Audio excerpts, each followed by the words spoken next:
Ok, bon, bonjour madame.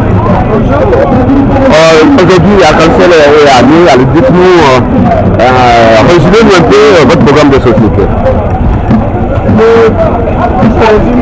Votre programme de société par rapport à ces élections. Ouais. C'est celui de Arc-en-Ciel en tant qu'alternative crédible pour réaliser l'alternance dans notre pays dès les prochaines élections. Alternance dans la mesure où le prochain Premier ministre, nous avons de faire en sorte qu'il soit issu d'Arc-en-Ciel. Et partout où nous passons, ce n'est pas seulement à Niel, nous voyons que les attentes des populations sont énormes du point de vue de leurs droits économiques et sociaux. Les conditions de vie des populations sont inacceptables. À Niel, aujourd'hui, on nous a parlé du problème de l'eau. Hier, nous avons fait plus de 20 villages et partout où nous sommes passés, nous avons même vu la boue que les populations boivent. Et nous disons c'est criminel. C'est criminel de laisser des populations dont on a la responsabilité, des populations dont on est censé assurer le bien-être. C'est criminel de les laisser boire de la boue lorsque on détient la bourse du pays, lorsque on a entre ses mains, on concentre entre ses mains les richesses de ce pays. Et nous leur avons dit de ne pas avoir peur.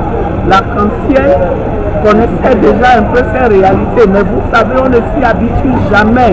J'ai été choqué hier quand j'ai vu la boue que les populations boivent. Et ça m'a rassuré. Nous avons eu raison dans notre programme d'action de mettre un accent particulier sur les questions sociales, sur les conditions de vie des populations.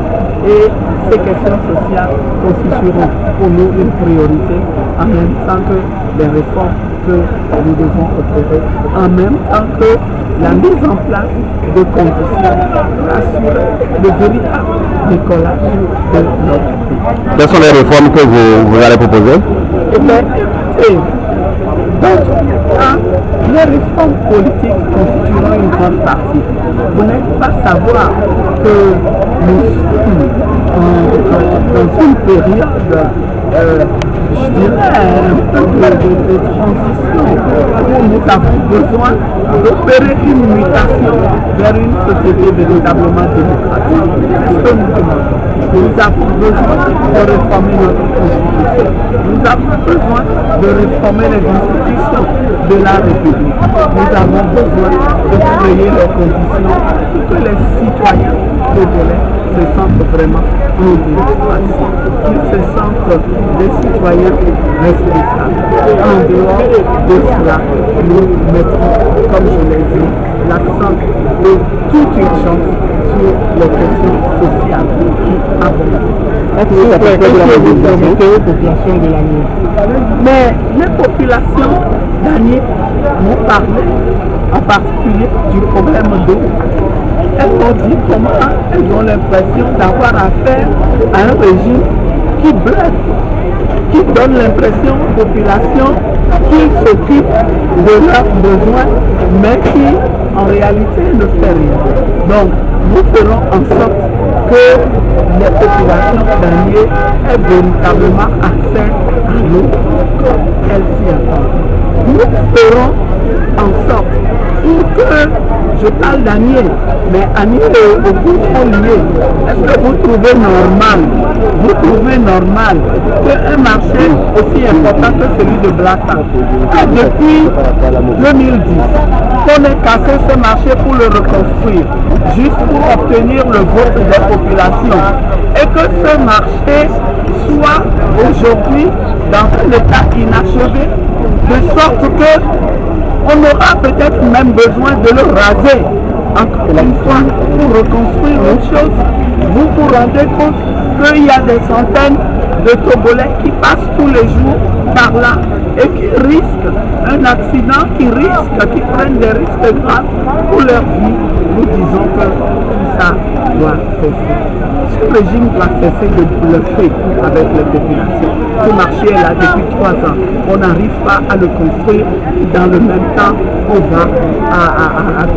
on va commencer à déplacer les femmes commerçantes, à casser ce qui existe comme marché pour inaugurer la construction d'un autre marché. Mais quand même, dans quel pays on est? Est-ce qu'on marche sur la tête ici? On ne peut quand même pas se foutre des populations éternellement. Je crois qu'elles ne sont pas tues. Votre réaction par rapport à la mobilisation? Mais nous sommes tout à fait satisfaits par la mobilisation de ce matin et nous sommes convaincus, ce n'est qu'une fine partie de ceux qui veulent le changement qui viennent. Quand nous faisons du porte-à-porte, nous allons voir les gens à la maison et nous disent, ne vous en faites pas, ne vous en faites pas. Nous sommes avec vous, nous comprenons votre message, nous comprenons qu'il faut une alternative crédible à ce régime qui opprime les Togolais depuis bientôt 7 ans. Les populations ont tout compris. Vous avez vu, vous avez observé de manière générale comment la campagne se déroule. Ce n'est pas seulement ici. De Lomé à Sinkassé, il y a une sérénité. Une sérénité. Les populations savent ce qu'elles ont à faire. Elles savent ce qu'elles auront à faire. Et ceux qui ont l'intention de se maintenir encore, eh bien, ils en auront pour